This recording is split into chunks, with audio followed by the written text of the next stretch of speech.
الحمد لولیہ والصلاة علی آلہا اما بعد فاعوذ باللہ من الشیطان الرجیم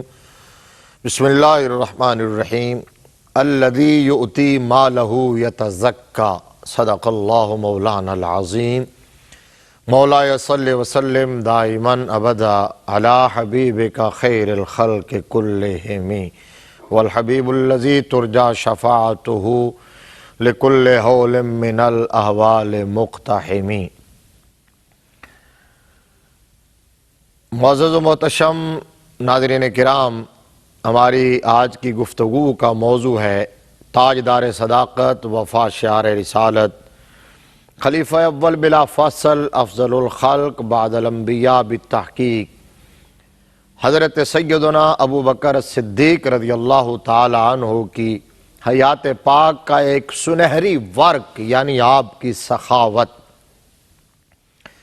دیکھیے، اللہ تبارک و تعالیٰ کے پیارے محبوب صلی اللہ علیہ وآلہ وسلم نے یہ ارشاد فرمایا، متفق علیہ حدیث ہے بخاری اور مسلم کی، فرمایا لا حسد الا فی اثنین رجل آتاہ اللہ مالا فسلطہ علی ہلاکتہ فی الحق ورجل آتاہ اللہ الحکمہ فہو یقضی بہا ویعلمہا او کما قال علیہ السلام۔ فرمایا قابل رشک صرف دو لوگ ہیں، نفی اور اس بات کے درمیان یہ کلام دائر ہے جس کا مطلب حصر پیدا ہوا، حصر کر کے آپ کے اور میرے آقا نے فرمایا قابل رشک صرف دو لوگ ہیں۔ ایک وہ جس کو اللہ تبارک و تعالی دولت دے، مال دے اور اپنی راہ میں خرچ کرنے کی توفیق دے، اور دوسرا وہ جس کو علم کی نعمت اور علم کی دولت عطا کرے اور پھر وہ زندگی کی آخری سانس تک اس کی اشاعت میں لگا رہے۔ یہ دو لوگ قابل رشک ہیں۔ اب جب ہم دیکھتے ہیں حضرت ابو بکر صدیق رضی اللہ تعالی عنہ کی زندگی کو، تو ان کو اللہ تبارک و تعالیٰ نے جو ثروت عطا کی، جو دولت عطا کی، جو مال عطا کیا، جو رزق کی فراوانی عطا کی، تو انہوں نے اس کو راہ خدا میں اس طرح لٹایا ہے، مصطفیٰ کریم صلی اللہ علیہ وآلہ وسلم کے قدموں پر اس طرح نچھاور کیا ہے، آقا علیہ السلام کے مشن کی تکمیل میں اس طرح بڑھ چڑھ کر حصہ لیا ہے کہ ان کے اس وصف کی شہادت آسمانوں سے اللہ تبارک و تعالیٰ نے ارشاد فرمائی۔ جو آیہ کریمہ میں نے آپ کے سامنے پڑھی، ارشاد ہوا الذی یؤتی مالہ یتزکی، فرمایا کہ وہ ایسا شخص ہے جو اپنا مال صرف اس لیے دیتا ہے تاکہ تزکیہ حاصل ہو جائے، تاکہ وہ مال پاک ہو جائے۔ یہ شہادت اس لیے آئی کہ حضرت ابو بکر صدیق رضی اللہ تعالیٰ عنہ غلاموں کو خریدا کرتے تھے، آپ کمزوروں کی مدد کیا کرتے تھے، بے سہاروں کے سہارا بنا کرتے تھے، لاچاروں کے کام آیا کرتے تھے، نادار اور مفلس جن کو کوئی سنبھالنے والا نہیں ہوتا تھا۔ اب جب آپ غلام بھی خریدتے تھے تو اس میں یہ نہیں پیش نظر ہوتا تھا کہ یہ کل کو میرے کام آئے گا، یہ نہیں کہ جوان غلام کو خریدا جائے، صحت مند کو، ہنر مند کو خریدا جائے، یہ آپ کے پیش نظر نہیں ہوتا تھا۔ جن 7 وہ غلام ہیں جن کو حضرت ابو بکر صدیق رضی اللہ تعالیٰ عنہ نے خرید کے آزاد کر دیا، آقا علیہ السلام کے نام پہ قربان کر دیا، اور ان میں سر فہرست حضرت سیدنا بلال حبشی رضی اللہ تعالیٰ عنہ اور حضرت عامر بن فہیرہ رضی اللہ تعالیٰ عنہ کا نام ہے۔ آپ حضرت ابو بکر صدیق رضی اللہ تعالیٰ عنہ نے جب حضرت بلال کو خریدا تھا، ناظرین کرام، تو اس وقت آپ سے امیہ بن خلف نے جب ڈیمانڈ کی تھی تو 5 اوقیہ سونا، جو 32 تولے بنتا ہے تقریباً، وہ آپ نے اس کو دیا۔ اور جب آپ خرید کے لے کے جا رہے تھے تو لوگوں نے کہا کہ یار ابو بکر صدیق تو بڑا منجھا ہوا تاجر ہے، یہ کتنا خسارے کا سودا اس نے کیا ہے۔ اگر یہ ایک اوقیہ کی بات کرتا تو بلال کا سودا ایک اوقیہ میں بھی ہو جاتا، اس نے 5 اوقیہ میں بلال کو خریدا ہے۔ حضرت ابوبکر صدیق رضی اللہ تعالیٰ عنہ کو پتہ چلا تو آپ نے فرمایا کہ تم ایک اوقیہ کی بات کرتے ہو، 5 اوقیہ کی بات کرتے ہو، 100 اوقیہ بھی اگر مجھ سے مانگا جاتا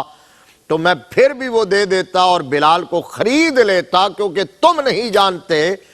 کہ بلال کی قیمت نگاہ مصطفیٰ میں کیا ہے۔ حضرت ابوبکر صدیق رضی اللہ تعالیٰ عنہ نے اور آپ کے والد نے کہا تھا ابو قحافہ نے کہ بیٹا ابوبکر، یہ جو تو غلام خریدتا ہے تو وہ کمزور نحیف اور لاچار بے بس غلام خریدتا ہے،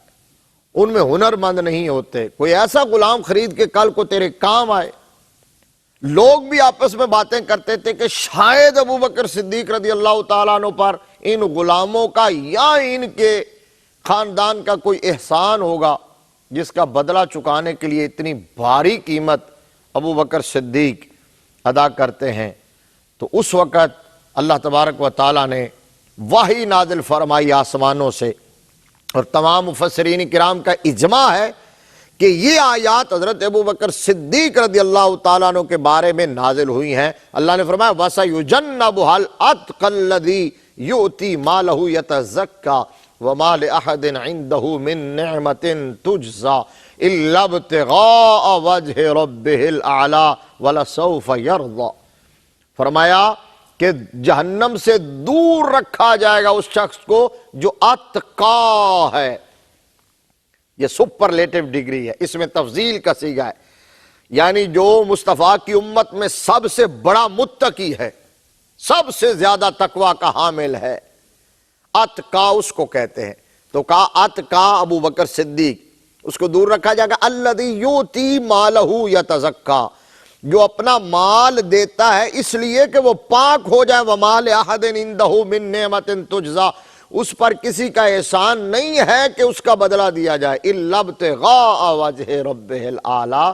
وہ تو اپنے رب اعلیٰ کی رضا چاہتا ہے۔ والا سوف یرضا، اور اللہ ان قریب اس سے راضی ہو جائے گا۔ اب اس میں الذی یؤتی مالہ یتزکا، یہ یؤتی فعل مضارع ہے جس میں استمرار پایا جاتا ہے، یعنی ابوبکر صدیق نے ایک مرتبہ مال نہیں دیا ہے، وہ دیتا ہی رہتا ہے جب کبھی ضرورت پڑی ہے۔ حضرت ابوبکر صدیق رضی اللہ تعالیٰ عنہ جب مسلمان ہوئے تھے 40,000 درہم یا دینار آپ کے پاس موجود تھے، ایک ایک کر کے حضور کے قدموں پر نچھاور کر دیا، اور ہجرت کی رات ان میں سے 5,000 بچے تھے جو آپ نے اس وقت وہ سارے اٹھا لیے، یہ بھی نہیں سوچا کہ پیچھے میرے بچوں کا کیا بنے گا، میرے گھر والوں کا کیا ہوگا، وہ ساتھ لے لیے اور وہ راستے میں آقا علیہ السلام کی خدمت میں صرف کرتے گئے ہیں۔ حضرت اس لیے تو آپ کے اور میرے مصطفیٰ کریم صلی اللہ علیہ وآلہ وسلم نے یہ فرمایا ان من امن الناس علی فی صحبتہ ومالہ ابا بکر، فرمایا اپنی صحبت اور اپنے مال کے ذریعے سب سے زیادہ جس نے مجھے نفع پہنچایا ہے، فائدہ دیا ہے، وہ ابوبکر صدیق ہے۔ ان من امن الناس، جس نے مجھے امن دیا ہے۔ اور پھر آگے دوسرے الفاظ یوں ہیں، فرمایا ما نفعنی مال احد قط ما نفعنی مال ابی بکر، فرمایا مجھے آج تک کسی کے مال نے اتنا نفع نہیں دیا جتنا نفع ابو بکر کے مال نے دیا ہے۔ اب دیکھیے نا ناظرین کرام، یہ بخاری کی، یہ ترمذی کی روایات ہیں جو میں آپ کے سامنے پڑھ رہا ہوں۔ حالانکہ حضرت عثمان غنی رضی اللہ تعالیٰ عنہ جیسی ہستی بھی تھے جو غنی تھے اور جنہوں نے اپنے مال کے ذریعے 3 مرتبہ جنت خریدی ہے میرے مصطفیٰ کریم صلی اللہ علیہ وسلم سے، اور بھی بڑے صحابہ حضور کے بڑے عاشق، بڑے چاہنے والے، لیکن جس انداز میں صدیق اکبر رضی اللہ تعالیٰ عنہ مال خرچ کرتے تھے، ایک مرتبہ مال سارا لے آیا اور حضور کی بارگاہ میں پیش کر کے عرض کیا آقا یہ قبول فرما لیجئے، میری عاقبت تو صرف اللہ کے رحم و کرم پر ہے، اسی کے ہاتھ میں ہے، وہ میرے کے ساتھ کیا معاملہ فرمائے گا، کیا سلوک فرمائے گا۔ اس انداز میں خرچ جب آپ کرتے تھے تو یہ انداز ہوتا تھا۔ اب آقا علیہ السلام نے فرمایا مجھے آج تک کسی کے مال نے اتنا نفع نہیں دیا جتنا ابو بکر کے مال نے دیا۔ اور پھر فرمایا وَمَا لِأَحَدٍ عِندَنَا يَدٌ إِلَّا وَقَدْ كَافَانَاهُ مَا خَلَا أَبَا بَكْرٍ فَإِنَّ لَهُ عِندَنَا يَدٌ يُكَافِئُهُ اللَّهُ يَوْمَ الْقِيَامَةِ، فرمایا ہمارے اوپر جس کا بھی کوئی احسان تھا ہم نے اس کا بدلہ چکا دیا ہے سوائے ابو بکر کے۔ فرمایا ابو بکر کا اتنا احسان ہے، اس کے اتنے احسانات ہیں کہ ان کا بدلہ حشر کے میدان میں میرا رب عطا فرمائے گا، میرا رب عطا فرمائے گا۔ حضرت ابو بکر صدیق رضی اللہ تعالیٰ عنہ، جو اللہ نے آپ کو جو دولت دی، جو مال دیا، آپ نے اس کو اپرچونٹی کے طور پر یوں لیا ہے کہ آپ نے اس کے ذریعے اپنے آقا کو راضی کر لیا، آپ نے کائنات کے رب کو راضی کیا ہے، آپ نے اپنی عاقبت سنواری ہے، آپ نے غلاموں کو خرید کے آزاد کیا ہے، آپ نے اپنی دولت میں بے سہارا لوگوں کو، بے بسوں کو، بے کسوں کو، مفلسوں، ناداروں، لاچاروں کو شامل کیا ہے، کیونکہ قرآن نے کہا وَفِي أَمْوَالِهِمْ حَقٌّ لِلسَّائِلِ وَالْمَحْرُومِ، فرمایا کہ یہ جو مالدار لوگ ہیں ان کے اموال میں اللہ تبارک و تعالیٰ نے سائلین اور محرومین کا حق رکھا ہے۔ اور تبوک کا وہ واقعہ ناظرین کرام کون نہیں جانتا، غزوہ تبوک جسے جیش عسرت بھی کہا جاتا ہے، یعنی وہ تنگی والا ماحول تھا، اس وقت بہت تنگ دستی کا عالم اور دور کا سفر تھا، بہت بڑا معرکہ تھا۔ تو آقا علیہ السلام نے جب اپیل کی تھی فنڈ کے لیے، فنڈ ریزنگ کر رہے تھے میرے نبی، اس وقت ناظرین کرام حضرت عثمان غنی رضی اللہ تعالیٰ عنہ نے 100 اونٹ، پھر 200 اونٹ، پھر 300 اونٹ یہ پیش کی، آپ جانتے ہیں۔ اور آقا علیہ السلام جب اترے تھے تو حضرت عثمان غنی کے لیے دعائیں بھی فرما رہے تھے، جنت کی بشارت بھی عطا فرما رہے تھے۔ اس موقع پر حضرت سیدنا فاروق اعظم رضی اللہ تعالیٰ عنہ دل میں یہ خیال کر رہے تھے کہ اس وقت میرے پاس دولت کی فراوانی ہے، آسودگی ہے، اور عام روٹین سے آج میرے حالات بہتر ہیں، تو آج میں ابو بکر صدیق رضی اللہ تعالیٰ عنہ سے سبقت لے جاؤں گا، آج میں آگے نکل جاؤں گا۔ اب دیکھیے کہ حضور کے غلاموں میں، حضور کے صحابہ میں، حضور کے تربیت یافتہ لوگوں میں مسابقت کا جو جذبہ تھا تو کس میدان میں تھا۔ ہم ایک دوسرے سے آگے نکلنے کی تگ و دو کرتے ہیں اور جتن کرتے ہیں، تو اس لیے کہ میری گاڑی اس سے اچھی ہو جائے، میرا گھر اس سے بڑا ہو جائے، میری ٹھاٹ واٹ زیادہ ہو جائے۔ لیکن جو مسلمان ہیں، جو حضور کا سچا اور سچا غلام ہے، جو آقا علیہ السلام کے تربیت یافتہ لوگ ہیں،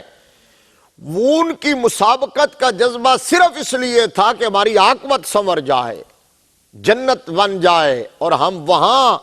جو ہے وہ سرخرو ہو جائیں۔ اب حضرت فاروق اعظم نے سوچا اس مرتبہ میں ابو بکر صدیق سے آگے بڑھ جاؤں گا،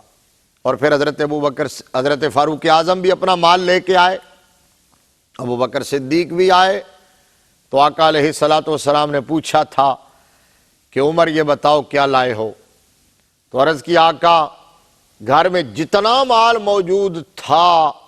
وہ سارے کا سارا میں نے اکٹھا کیا ہے، جمع کیا ہے،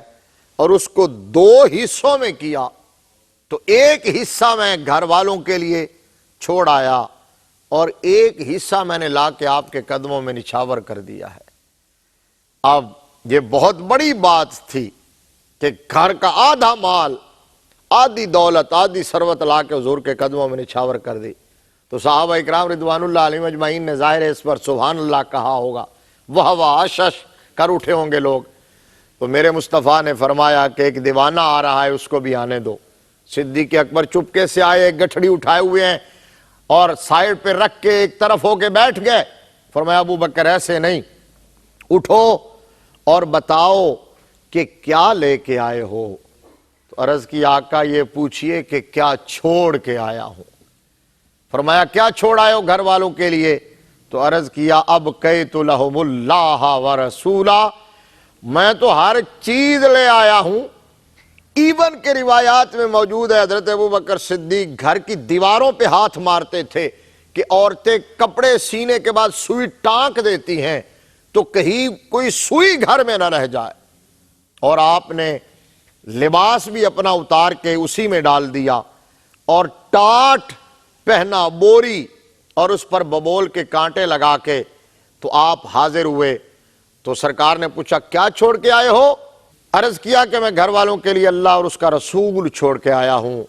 کسی نے ترجمانی کرتے ہوئے کہا کہ پروانے کے لیے چراغ، بلبل کو پھول بس، صدیق کے لیے ہے خدا کا رسول بس. وآخر دعوانا الحمدللہ رب العالمین.